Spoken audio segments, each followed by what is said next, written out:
एक गीत में वो बात हम पहले इम्पोर्टेंट कि आजकल के समाज आजकल के समय से बदल गए कि चाचा बैठल बने जो लोग के पता हो आजकल कोनो भी शुभ काम होता तो बबुआ सबसे पहले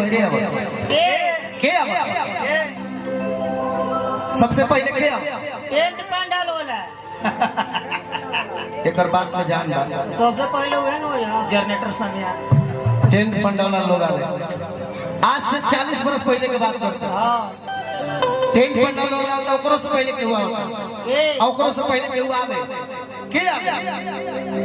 ओकरो से पहले हलवाई आवे बुनिया पूरी बनावे वाला आई कोरस देखा हो कुर्बाना ए बात हम बताओ कोनो भी शुभ काम होखे 40 वर्ष पहले क्योंकि घर में बेटा भाई होखे नया पत्रो उतरल होखे घर के गृह प्रवेश होखे चाहे कोई जनर कटी होखे आजकल के सिस्टम हो गइल बा कि जब ले कोनो प्रोजन में नचनिया नहीं है सुन तब ब्यास को तब चिल्लात रहस लोग कोई मार एकर गौनो ही जमर था एकरा गावे आवे ना लेकिन ए बबुआ 40 वर्ष पहले के आवे कहल जाले गवैया बिना भाव के चूल्हा बिना ताव के मेहरारू बिना छाव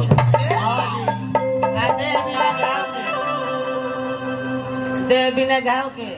आ पड़ोसी बिना लगाव के आ बियाह शादी बिना पोलाव के पहले को जिला बा और जिला के नाम भइल हम बहुत बदल कैसे के बॉडी लुगारे देत ना सब कमेंट वहां से जानता रखे इशारा समझे के बा कोई शुभ काम ओके के आवे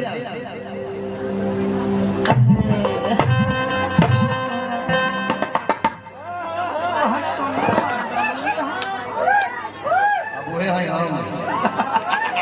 हम काम देबो यार माने 5 मिनट खातिर का बने रे बन बुझा तनी चबाई ए बाबा पहले लौंडा लो आ लौंडा अवस्था कैसे ना कैसे उन्हें गिरावे में भाव हो फिर बा कैसे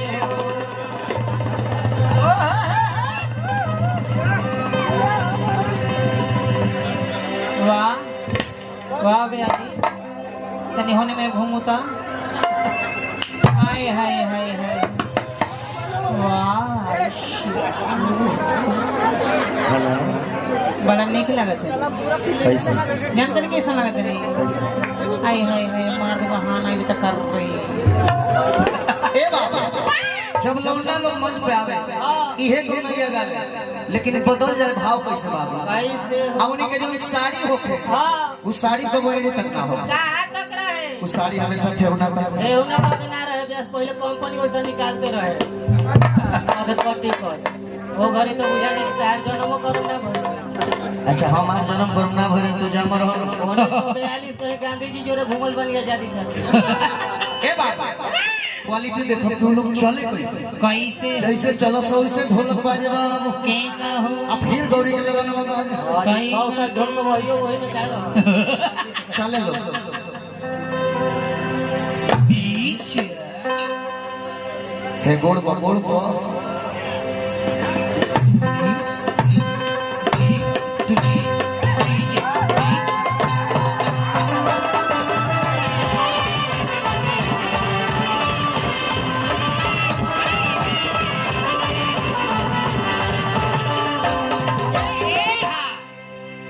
तो एगो बात कह सकता हाँ कि आज जिन शुक्रगुजार ने हाँ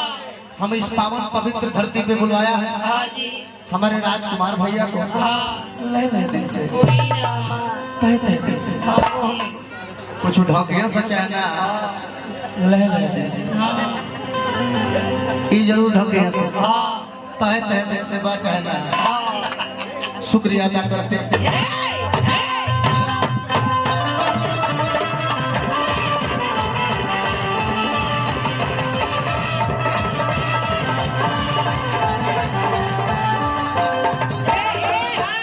गीत गई सब माता जला की पार्वती हरे प्रीतम लड्डू हटे भोग लगे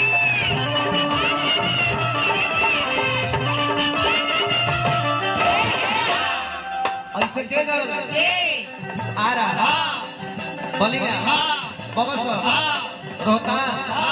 मान लो हमने के पलामू के गायक के भाव है लेकिन छपरा जिला है हाँ जी छपरा जिला गायक लोग अरे वाह वाह छपरा जिला हाँ आए बोल लोए लाओ गावेला हाँ अरे माता जगी